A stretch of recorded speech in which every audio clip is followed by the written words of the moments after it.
58 non-voting attendees, and 1 parliamentarian. Yay! Those numbers will definitely increase. Probably they have already. On behalf of the committee, I move that the roll of voting members hereby submitted be the official roll of the voting members of the conference. Thank you, Toby. Since this comes from the committee, no second is required. The question then is on the adoption of the credentialing committee's report as presented. In the interest of time and without objection, they will not be read again. So are we ready for the question? Ready to vote? All those in favor of the credentialing committee's report, please raise your hand. Raise your voting cards. I'm sorry. And raise them so I can see the red. So if you've got red on your voting card, that way I can count your vote. All right. Voting cards down, please. All those opposed, raise your voting cards. All right. And the affirmative has it. The credentialing committee's report is adopted as the official roll of voting members. We will have another report from the credentialing committee as the conference moves forward at another plenary. Now,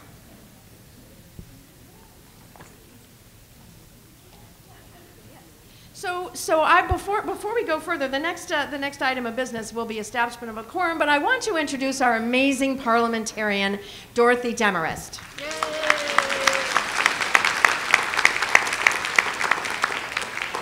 Dorothy has helped me make fewer mistakes than I would normally make. She tries to keep me from making all the mistakes, but I know I wander off the rails sometimes. She has been incredibly patient and incredibly knowledgeable, and I can't tell you how much I really appreciate all the work that you do for now. So thank you, Dorothy.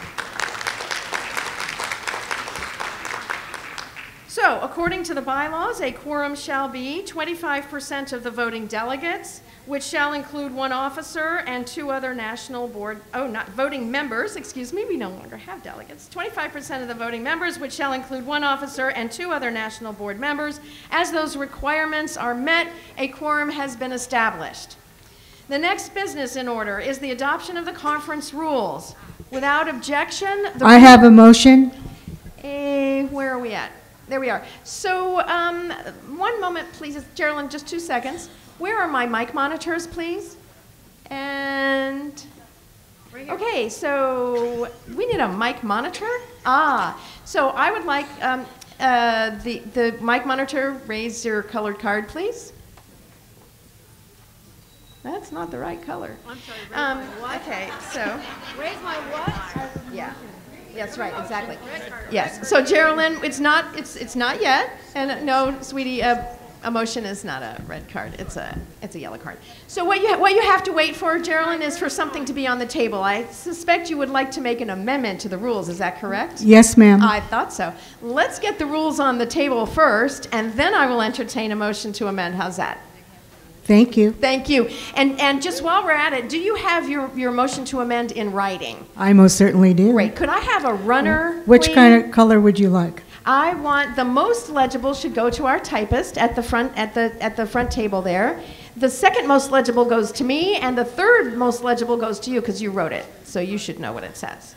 Oh boy, I didn't write hard enough on the tablecloth. Oh well, okay. There, the white one goes there, and the yellow one to Jerry.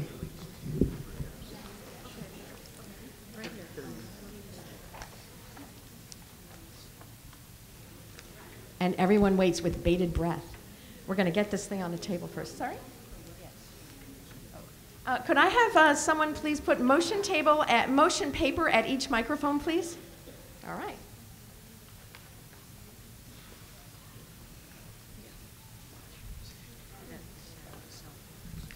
All right, so let's get this thing on the table and then we can handle amendments. So the next business is we're not going to read all the rules, and I would like to recognize Audrey Muck, Chair of the Rules Committee.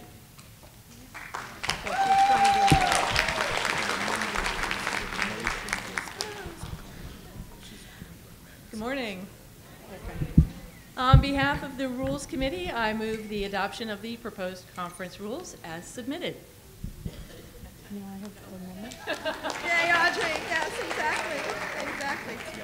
So now the question is, on the adoption of the proposed conference rules as submitted, and Geraldine, would you Yes, please tell ma'am. us, would you please tell us who you are and what state you're from, and Sure. then tell us your motion.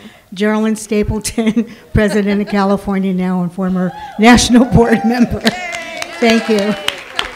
Okay, folks, page 34 in your booklets, under resolutions, number 3, the motion is to strike 200 and replace it with 25% of the.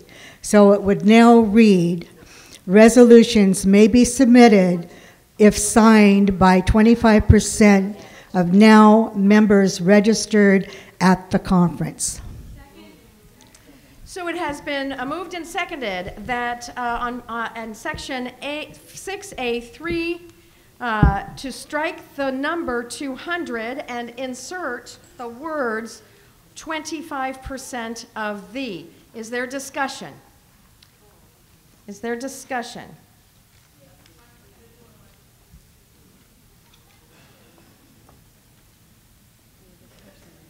Oh, God, don't I? Sorry? Well, that's understandable. Am I Donna? ready? Yes, Donna.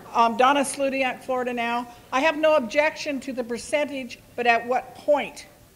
Because the registration numbers are going to be changing. The credentialing numbers are going to be changing. Yeah. So at what point do we set the number? As written, the number will be changing constantly, and so the person with the petition will have to, I suppose, keep checking back to the registration table to find out how many they would have, how many signatures. So it would end up being 25% of the total at the time that the resolution. Wait a minute. You see, this is why we need a parliamentarian. Hold on.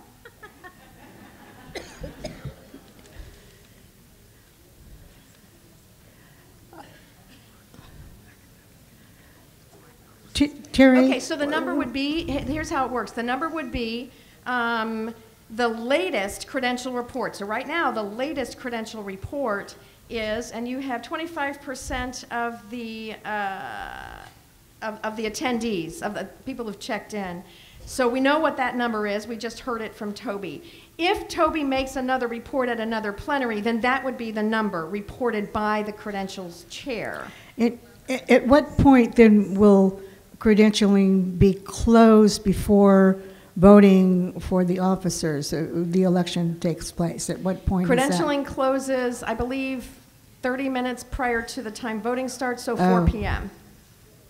And actually, so on information, in prior years when we have reduced the number below 200, that number has been a solid number, just on information.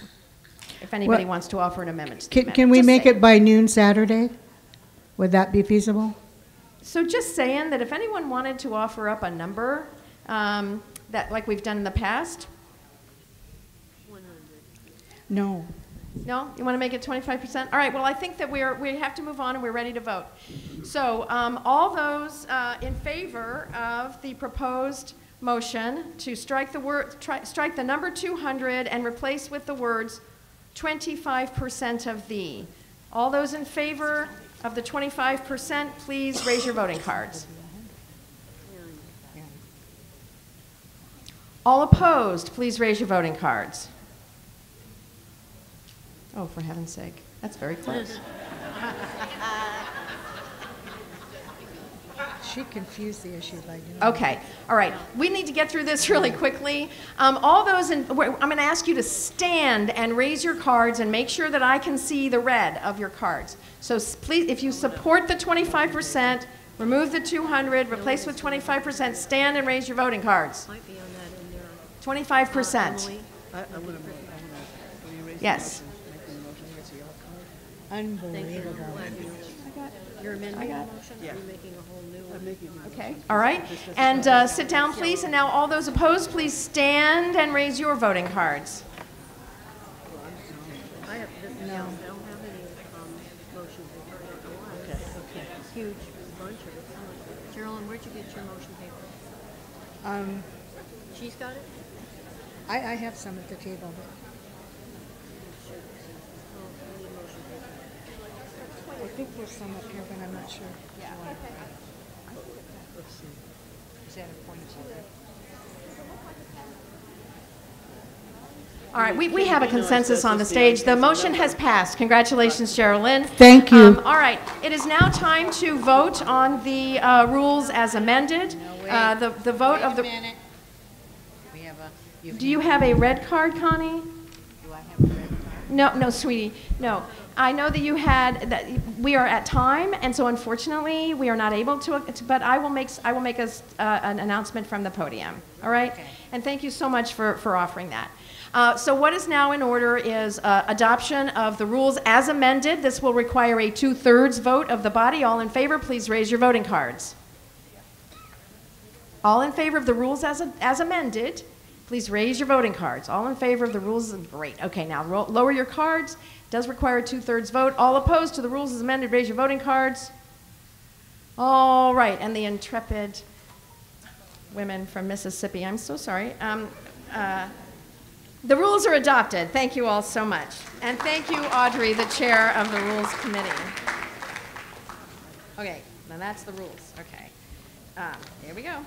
Now, the next item of business is adoption of the conference agenda. The chair recognizes now Vice President Bonnie Grabenhofer. Oh, thank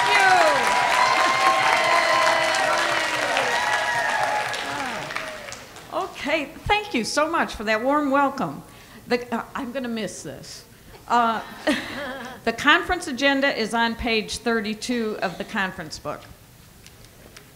Madam President, on behalf of the now Executive Committee, I move the adoption of the conference program. 37? Oh, page. Okay. Page 7. You know, they did it in big enough type for me to do it without my glasses, but I guess we couldn't get the right number in. Yeah. Thank you.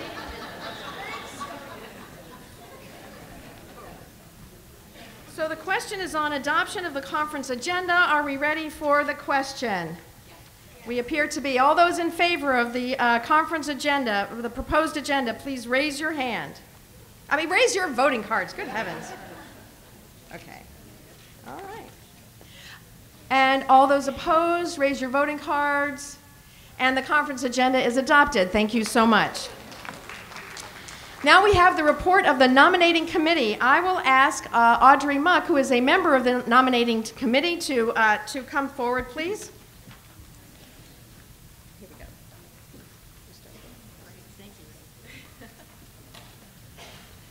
All right, Madam President, on behalf of the nominating committee, I am pleased to deliver the following report.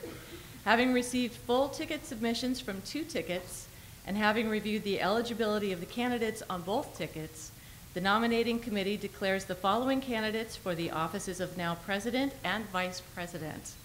Tony Van Pelt, candidate for President, and Gilda Yazzie, candidate for Vice President.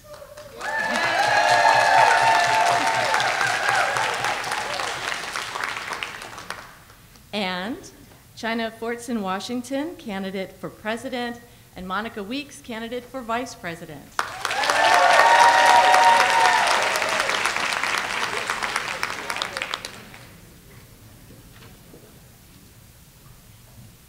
Thank you so much, Audrey, and thank you to both teams, All Feminists United Now for Women's Lives and Rise Up Now, for your service to the organization and for your courage to run for leadership.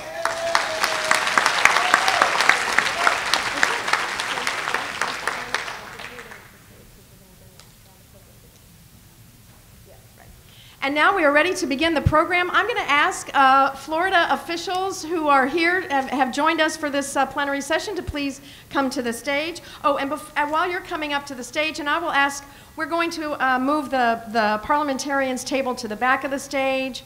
So I will ask Noah to come and help us. In the meantime, it has been suggested, a wonderful suggestion, that all cell phones be silenced during plenary sessions, that no one should take calls in the plenary hall. So if you put your, please, yeah.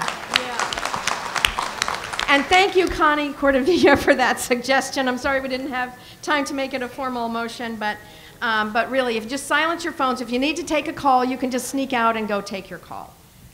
All right, so we ready to move the table? Okay. No, not yet, sorry.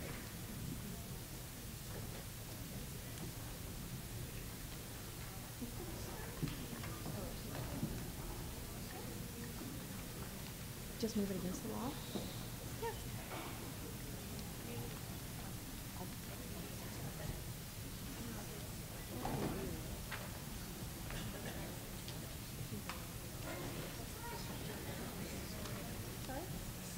Yeah, that's all right. I think it's okay, yeah. We're falling off the stage. Okay, so all those Florida officials who have joined us this morning, please come to the stage to be recognized.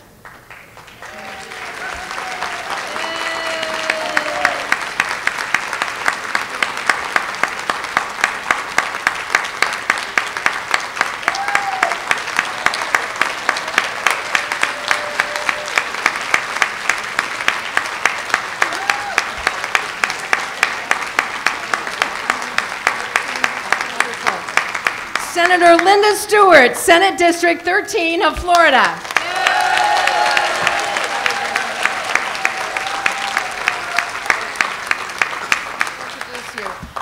Let's see, where are you? You're here.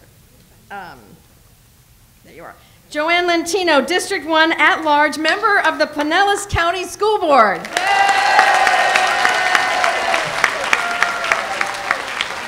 Thank you. State Representative Amy Mercado, House District 48.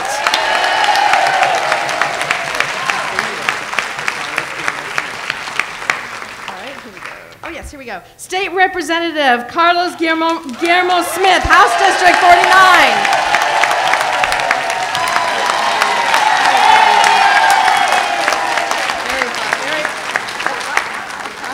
Alex Barrio, District Director for Congressman Darren Soto.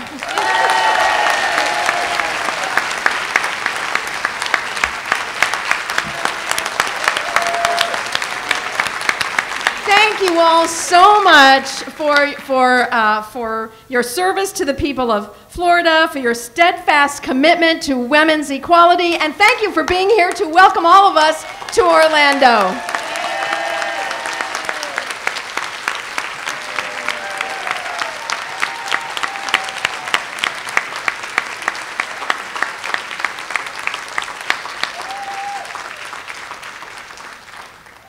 Great.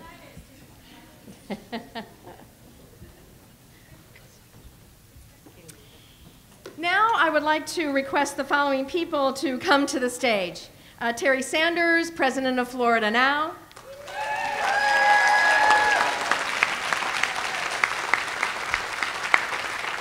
Dr. Mary Bassett. Yes.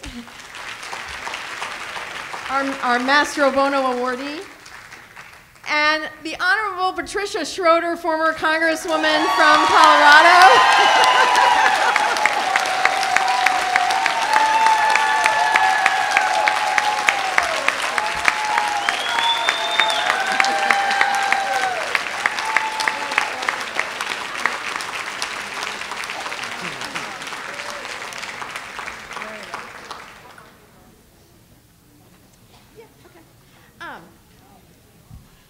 So now it's my pleasure to formally introduce to you Now's Vice President, my sister-in-arms and comrade-in-arms for the last 8 years as we have been executive officers of Now, the National Organization for Women's Vice President, Bonnie Grabenhofer.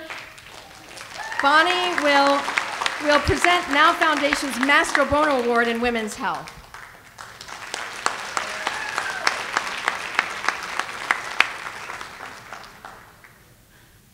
Thank you. Each year, the Now Foundation presents the Victoria J. Mastro Bono Award for Women's Health to a physician, researcher, health advocate, or person of note who has made a substantial contribution to women's health.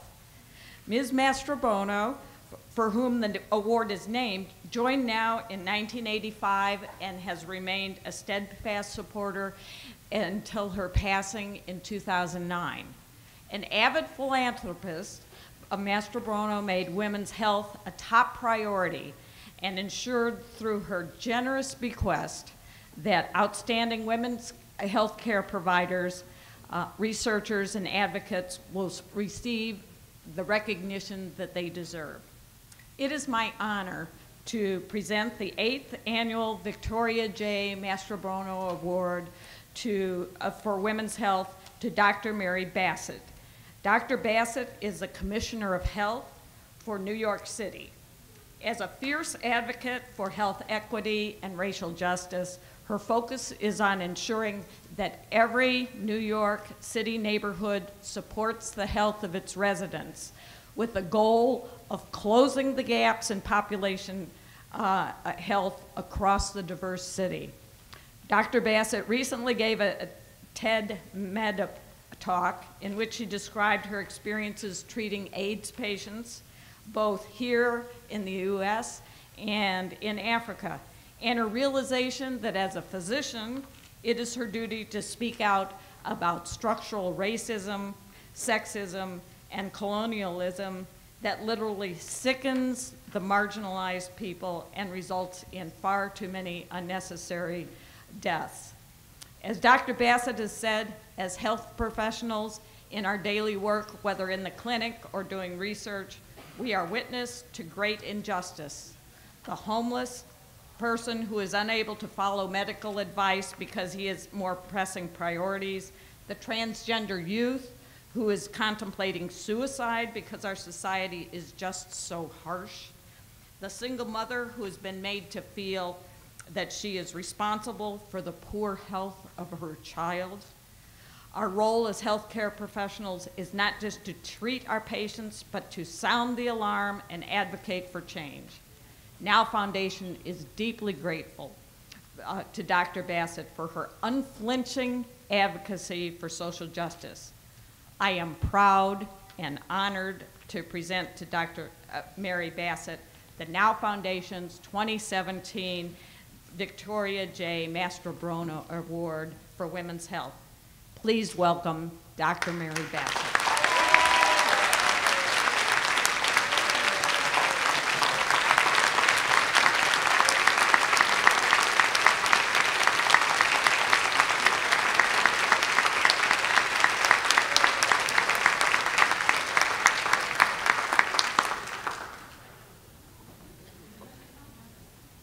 So I'm happy that I get to say a few things. But I promise, I've been given 8 minutes, so I promise that I'm going to try to stick to that. I'd like to thank Bonnie for such an elegant introduction. It's so nice when people don't use your canned introduction. She wrote that. She listened to my talk, and I'm very grateful. Well, maybe somebody did, and I appreciate that. And I'd also like to thank the now President, Terry O'Neill, and congratulate my sister, awardees.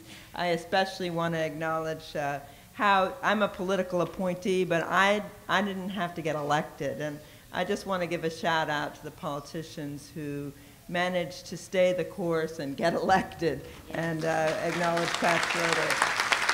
Barbara Arnwine, I understand, won't be here, but she gets my congratulations too. I'm really honored to receive this award for women's health, especially as a medical doctor who spent over 30 years in public health. Public health, as you know, focuses on prevention and on the many ways all the facets of our everyday lives create health, long before a woman enters the doctor's examining room. So in public health, we think about education, employment, housing, as well as access to medical care. And some of us in public health, I'm one of them as you've just heard, have begun to think about the health impacts of the structures of our society that produce and reproduce exclusion and marginalization of racialized groups and by gender. So I just thought I'd tell you about a conversation I had in a 4th grade classroom many years ago when I asked the class, what's the best thing you can do to be healthy? and a young hand shot up. It was a girl, and she said, "Get an education." Now, I was thinking that she would say something like, "Don't start smoking." But she was way ahead of me, and she was right. The data show that educated women are better positioned to negotiate and navigate many aspects of their lives, including sexual and reproductive lives, and educated women are healthier. Now, people value health. And sometimes people say, well, without your health, what else is there? Health is everything. And that's true. But the reason that we want to be healthy is not because health is a goal in itself.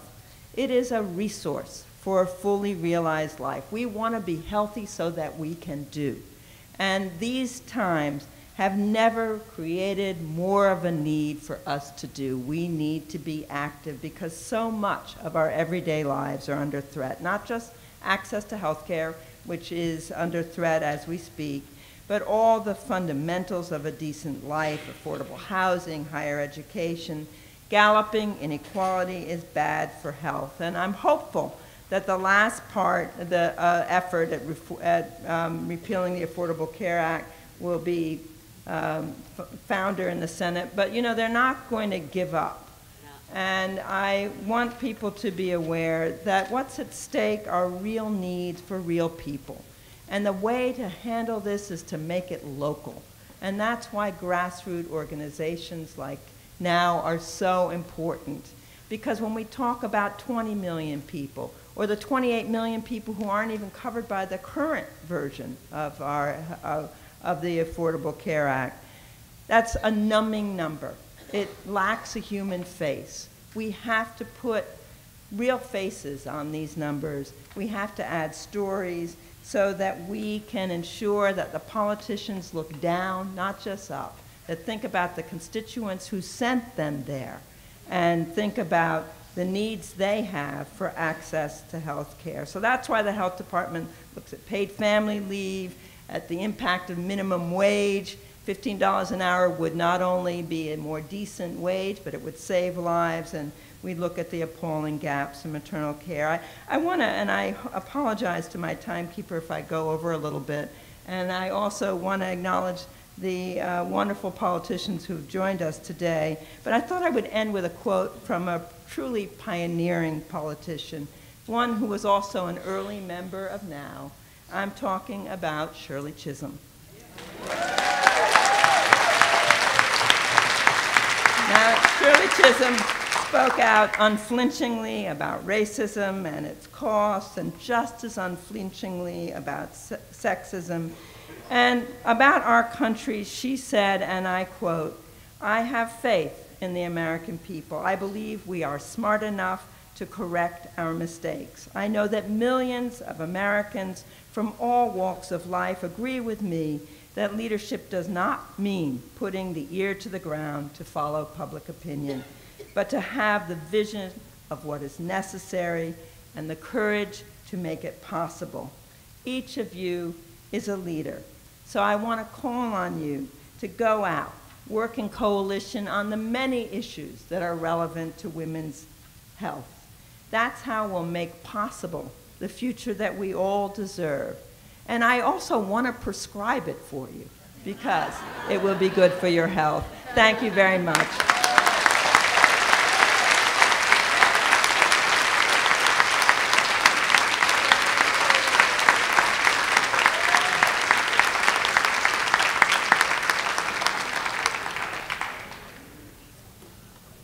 Thank you for your inspiring words. Actually, Terry's probably going to say that. I didn't read it. It's all good, yes. Go to the next thing.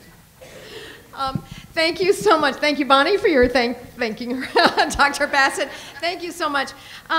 Our next speaker, unfortunately, our next awardee is not able to join us today, Barbara Arnwine.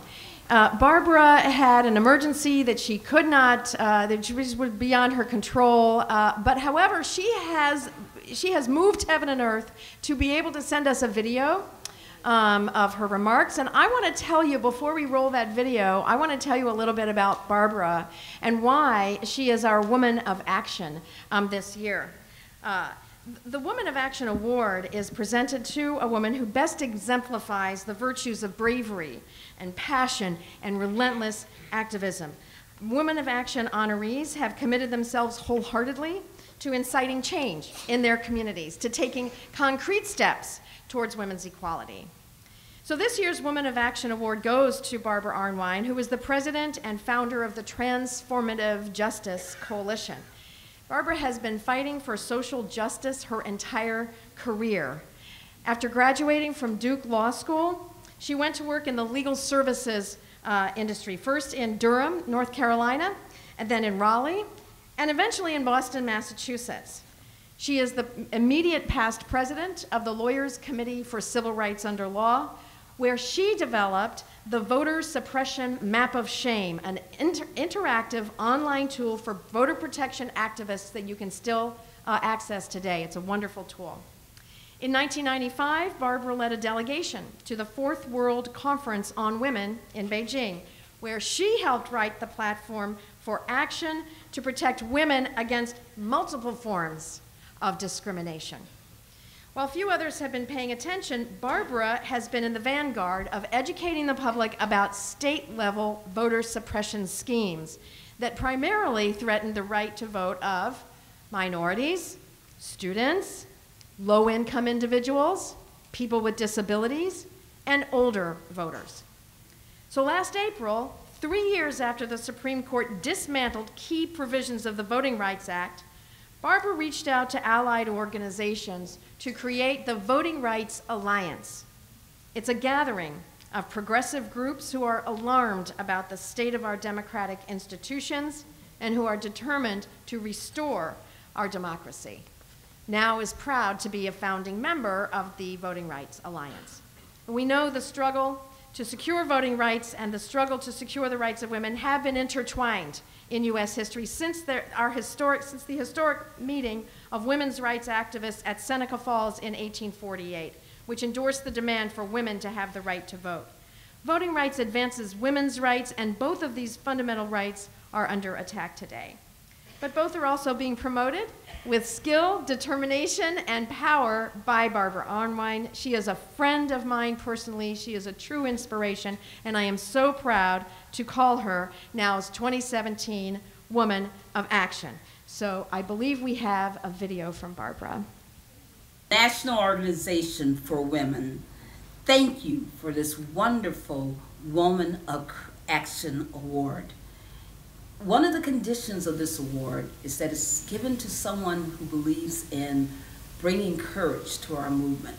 And I want to say that courage is what we need in these times, because we women, it is our obligation to stand up for our sisters, for those who are immigrants who are being deported, their children threatened in schools, for those of us who are transgendered and are facing unprecedented murder numbers, for those of us who are African American and are being murdered like Charlene Gatlaus in Seattle, and so many others, for those of us who are low income and are facing threats to food stamps, to all of our subsistence, to those of us who are bold enough to be LGBTQIA and proud of it, in a time when people would love to drive everybody back into the closet, for those of us who need help here, we must become those voices.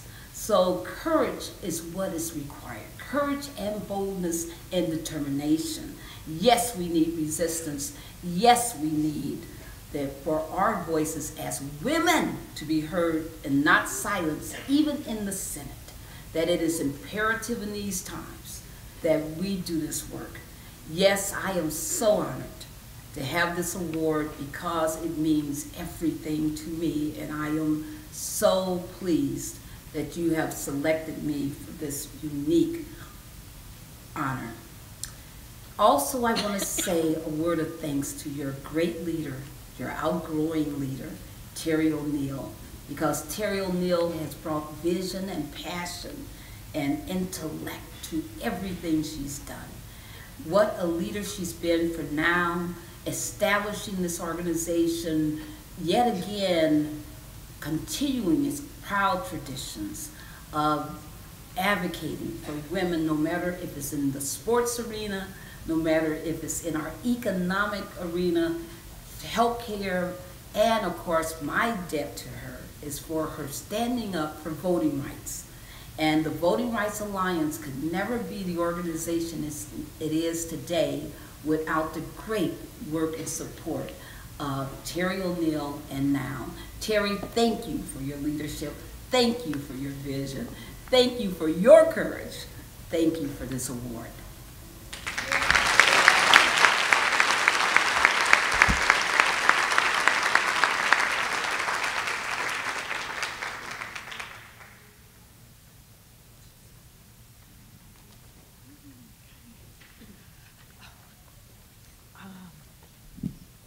It is now my pleasure to introduce Florida's now President, Terry Sanders.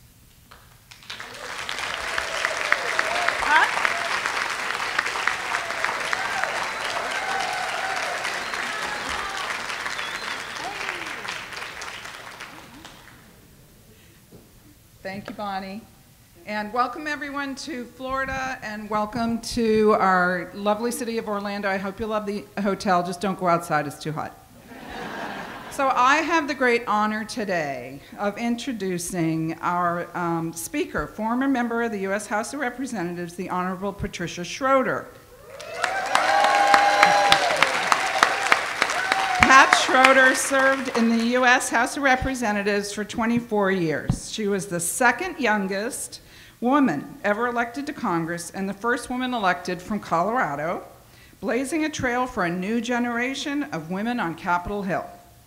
One of only 14 women in the House of Representatives at the time, Schroeder confronted a male-dominated institution that frowned not only on her feminist agenda, but on her mere presence. Schroeder specialized in the area of women's rights and legislative reforms affecting the family. In 1977, Schroeder co-founded the Congressional Women's Caucus, and in 1978 helped pass the Pregnancy Discrimination Act. Schroeder also created and chaired the Select Committee on Children, Youth, and Families, and was a primary sponsor of the Family and Medical Leave Act of 1993.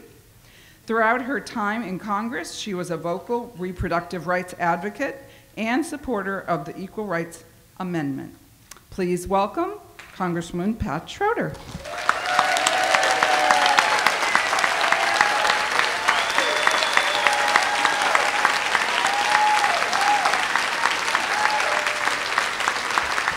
Thank you, thank you, thank you. Thank you, Terry, my goodness. I always get these nice introductions, and my job is not to mess them up, you know? Which I can do very easily. First of all, let me put my watch up here because I have trouble even ordering a cheese sandwich without talking too long. My husband swears that I open the refrigerator, the light goes on, and I talk for 5 minutes before I realize I'm talking to celery. I totally want to thank everybody. Is anybody from Colorado now here? No, because I remember starting there 50 years ago when we all started. It was wonderful. So it's so exciting to see now so vigorous and going forward. And I think the country even needs us more than it did 50 years ago. So what can I tell you? Tony and Bonnie have done such a great job. It's just wonderful. I personally want to thank Emily Emhol, too. I don't know where she is, but she was wonderful dealing with me, trying to get everything straightened out. And I want to thank our two honorees. They're showing us the way, too. Although I have a little bone with the doctor. I was telling her how happy I was that my doctor said I needed extra fries, and she said he probably said exercise. So,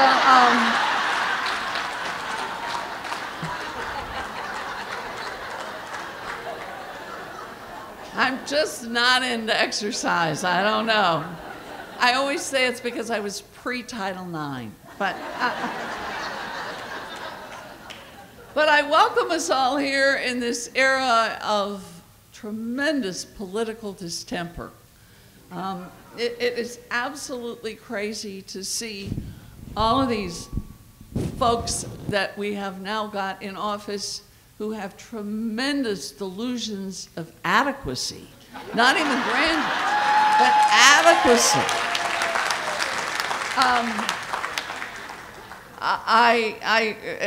Every day I think it can't get worse, and I've now stopped saying that because it seems to. Save the Children this year came out with a rating for our country. They said that we're 32nd in the world. They rate us on education, political representation of women, maternal mortality, teen pregnancy, and early marriage. You may have read we had an 11-year-old married in Florida. Isn't that wonderful? So you begin to think, 32nd, what is this? And why can't we do something about it? Now, what I brought, and I left it in my room because I found out there was going to be so many of you, you couldn't see it, but you're going to have a visual, okay? This is 1917, 100 years ago. This came to me as a Christmas present this year from the House historian, and it was the best thing I ever got. Apparently, after they swore in the Congress in 1917, they took them all out in front of the Capitol and took a picture. And there they are, all of these white guys, and right in the middle is one woman. The first woman ever elected 100 years ago, and her name was Jeannette Rankin. And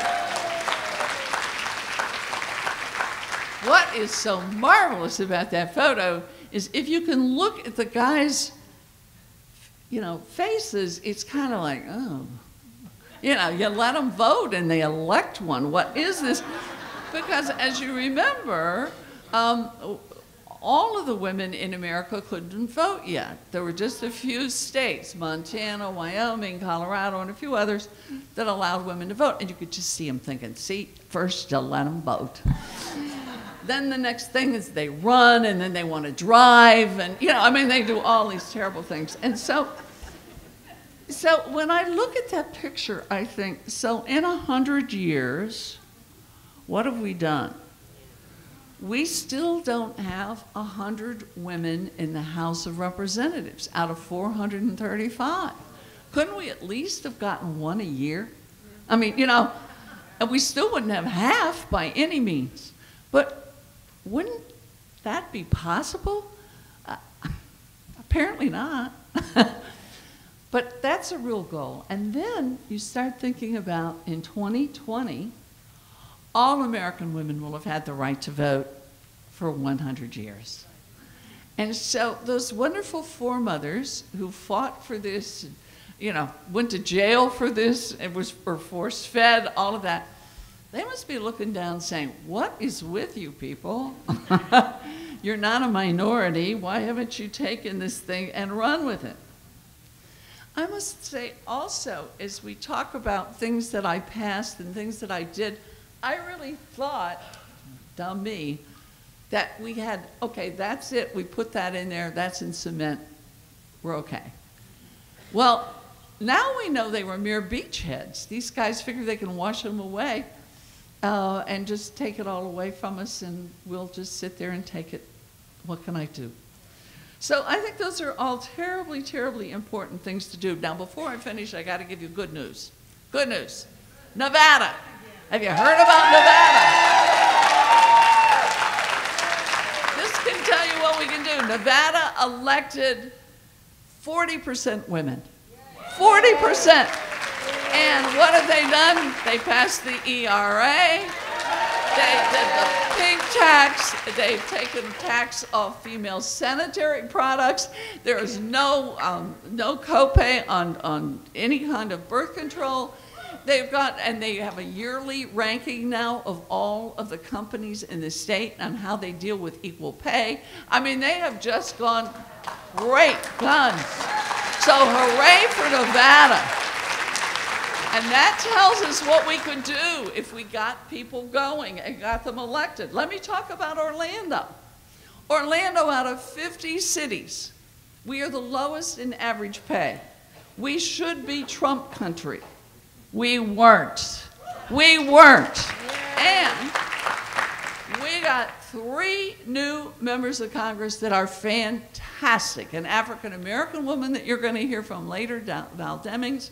We got the first Vietnamese refugee woman, Stephanie Murphy. And we got Darren Soto, whose representative was here, a nice, wonderful young Puerto Rican guy who's terrific. So if the rest of the world had done what Orlando did, we'd do better. And I saw this wonderful city come together. It was very moving after the Pulse thing. And it really has changed the city. Now, you don't want to have disasters to have to change things. But we really need to be working on this so great. The other thing I think we need is more humor. And we did have a state rep who is now the tax collector for Orlando.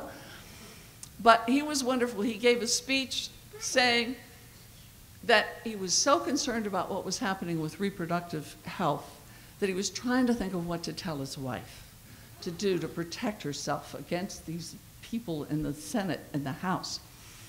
And he came up with the idea of incorporating her uterus because he said they never want to manage corporations. So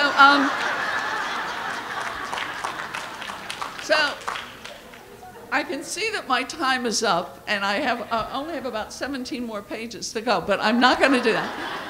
I'm just going to end with something that I think is terribly important. Number one, when I read that 51% of the white women in America voted for Trump, we got a problem. We got a problem among our own. I try every day to interface with the Angry White Men's Coffee Club at Starbucks where I live. They hate it, but I've now gotten at least 3 of them to admit that they should have taken their vote back. And I think we've really got to get out there and talk to people, whether they want to talk to us or not. Get out of our bubble. It's terribly, terribly important. And when I found out that a majority of white millennials voted for Trump, I have a message for them, a spoiler alert. There are no apps that are going to bring equality. There are no apps that are going to end discrimination. There are no apps to end hate. There are no apps to bring peace. There's no apps to abolish greed. There's no apps to abolish corruption. So she persisted, and we better do it too, because an app isn't going to do it, and we need it. And I thank you very, very much.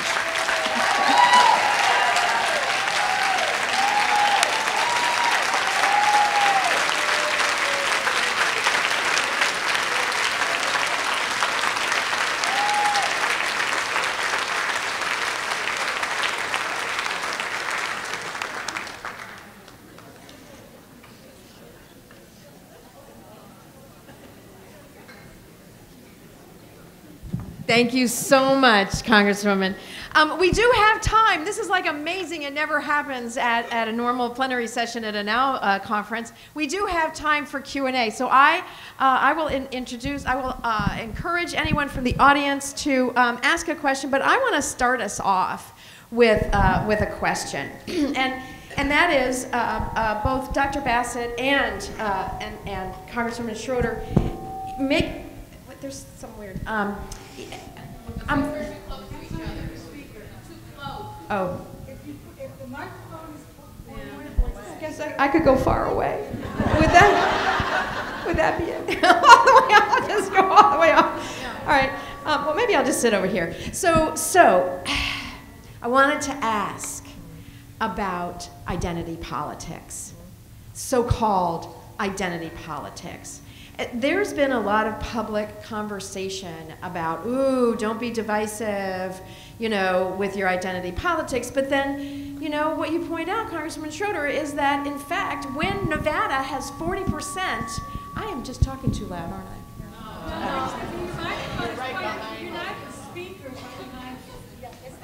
Oh, good heavens, you just can't get away from them. Okay.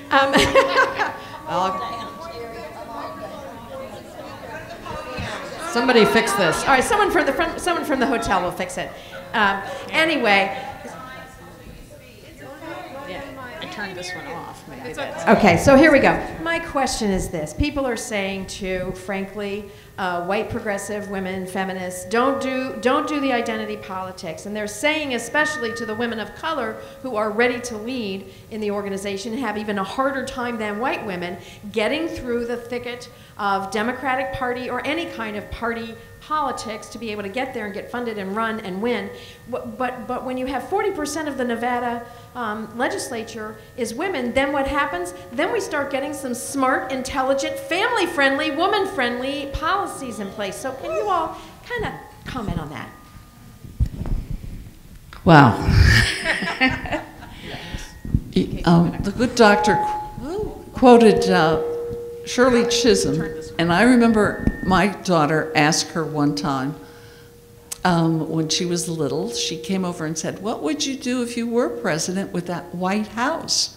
And she said, "I would put polka dots on it of all colors, because it really should be to show America." No matter what we do, they say don't do that. You know, I mean, that's just crazy. And we just can't buy into it. I mean, that's my thing. Don't do identity politics. I always had the don't talk about women's issues. You know, members would always say, "Oh, there she goes again." And I'd say, "Well, which one of you men want to take this issue? I'm happy to surrender it if one of you want it." And they don't. So, I mean, that's the issue, I think. Sure. Yes, thank you. I think that I want to thank you for asking that question because it's a really important question and one that I struggle with in public health. When I joined the health department, the examination of our population statistics by race had vanished. People said the only thing you should think about is poverty, as though race is some sort of subset of poverty. And if you talk about race, people will say you're trying to play the race card. The problem is that it's in the deck. It was at the founding. And for me, it's the conversation that no one has wanted to have. So I find myself talking very often about race and racism. I was just telling Pat a fact that I don't know whether all of you know, but all of us should know it, that the last time the majority of white voters voted for a Democrat was in 1964. Wow. That is true. I'm not talking about subgroups here. I'm just talking in aggregate. And that was on the wake of the passage of the Civil Rights Act, the Voting Rights Act, and a whole host of Medicaid and Medicare, a whole host of progressive legislation. And that was when Johnson said, "We've lost the South for a generation." But he was wrong, because it's been 50 years.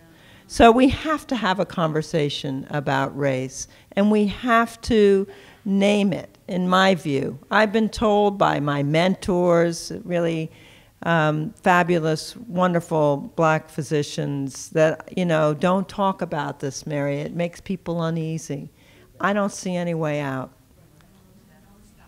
Don't stop. Persist. Resist. All these new words.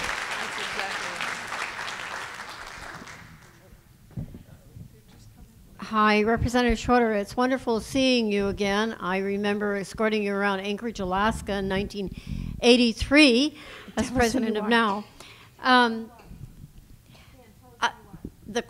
Jan Erickson, and I do government relations for NOW, and that relates to my point and my question, and that is every year, every semester rather, when we have a new crop of interns, and we have the best and the brightest, let me tell you, I ask them, how many of you are thinking of running for office? And almost no hands go up. Maybe one or two kind of hesitantly go like this. And I say to them, You must think about this. We need you. We need bright women who are feminist activists. And I'll tell you, we have got to focus on this younger generation and tell young women from the very start that they really have to get out there, they have to get into public life, they have to be assertive, and they have to think about running for office, because that's our future. And I just wanted to make that point, and you can certainly comment from your many years of wisdom in politics. And I have to say, I loved your first book title, 24 Years in the House and the Place is Still a Mess.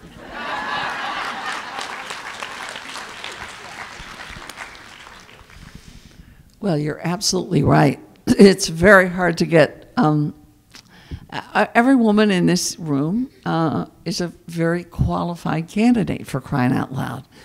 I'm now handing out dish towels that say, "Haven't we carried this? Anyone can be president far enough."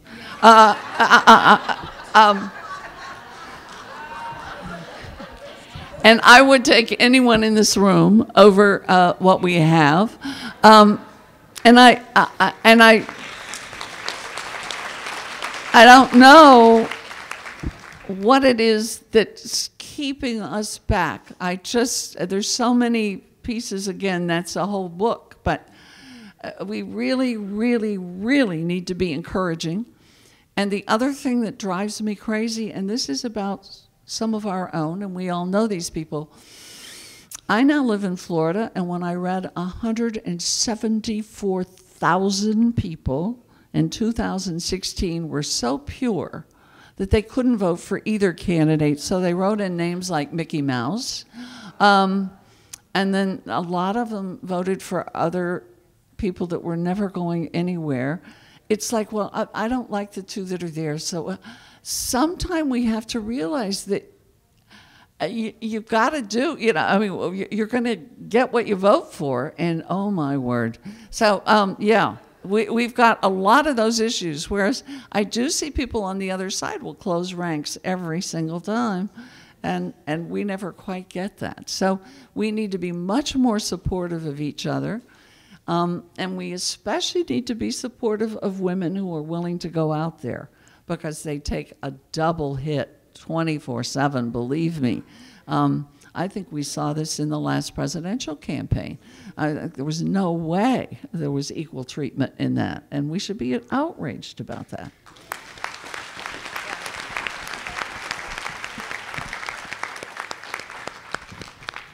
Well, we have a number of people waiting to ask questions. Please remember to tell us who you are and what state you're from.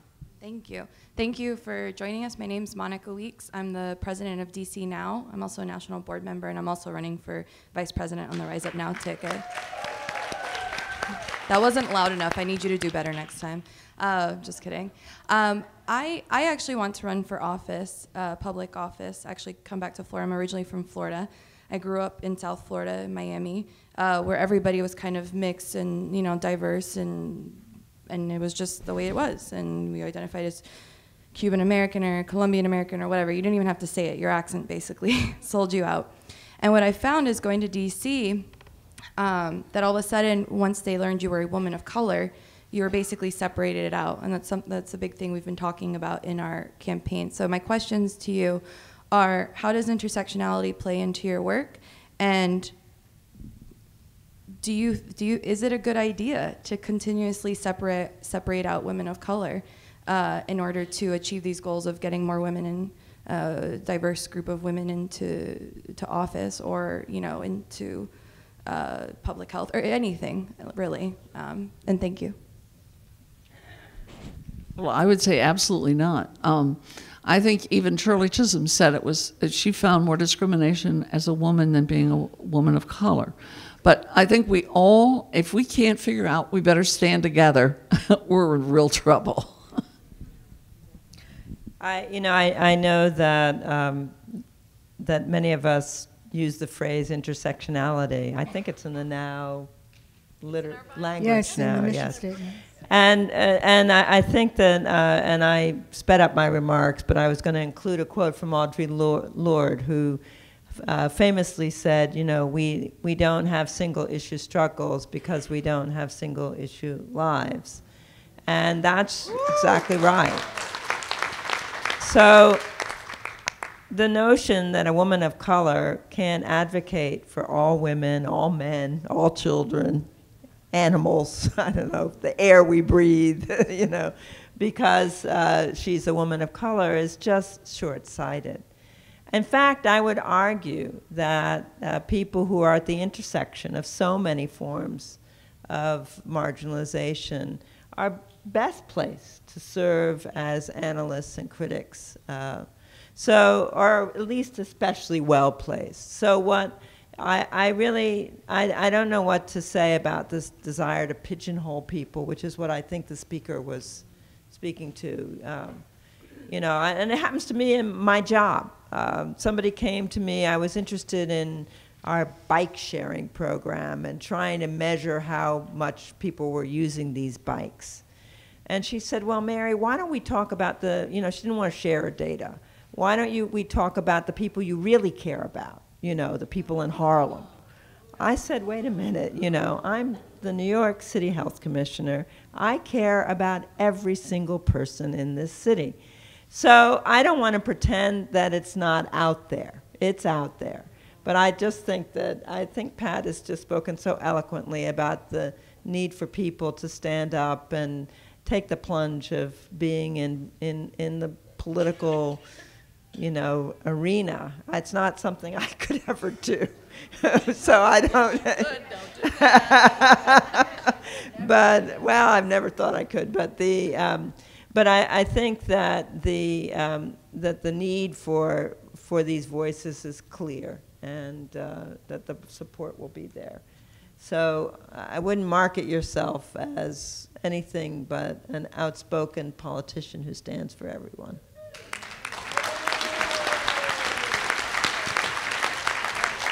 I have a question for Dr. Bassett. Geraldine? Yes, Geraldine from California. Do you consider violence to be a public health issue? And if so, why? That's a really great question, because I was just talking with my team about it. The answer to that is yes, that I do consider violence to be a public health issue.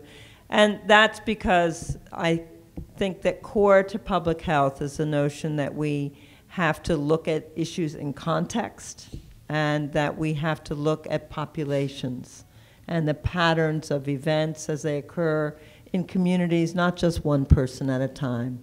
So this isn't, the problem of violence isn't just a problem of individuals off track who need to be educated. It is a challenge to whole communities, and public health is well positioned to take that lens and frankly shift it from a lens of punishment to a lens of prevention. Thank you very, very much. My name is Mary Whitmore. I'm from Washington State. Please grab your pens. It's an honor to be here with all these activists. I worked very hard from 77 to 82 with the Washington ERA Coalition. And I've been in DC for a month. The ERA is alive and well. SJR 5 would remove the time limit. It's a simple majority vote. Please contact your senators, and I'm asking the panel if you could individually contact your senators. If they're on SJR 5, thank them. If not, ask them to get on. Thank you, Mary. She's absolutely correct, and no other constitutional amendments have had time limits on them.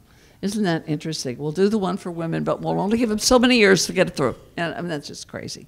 Yeah. No, we've got to. This is so stupid, and we really need it. And as we've seen this stuff that we thought we had won now getting eroded, you really understand why you need that backstop of being in the Constitution, because they can erase this stuff so fast. It's amazing.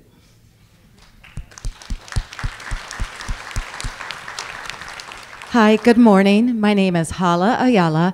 I am a former Virginia Now Vice President and revived the chapter of Prince William Now. And the reason I say former is because I'm running for office. And I'm taking the plunge and putting myself out there, and also taking this opportunity to tell you that identity politics does play. Even if you don't invite it into the conversation, they'll say, what are you? Who are you? What do you stand for? Well, you know, I can tell you, I'm all of these wonderful things. I think out of curiosity, they presume that you are pigeonholed and that you're going to only focus on these issues that pertain maybe to my heritage, which is multi-diverse, or the feminist movement. But we're so much more than that. We're not one-dimensional creatures. We're three-dimensional.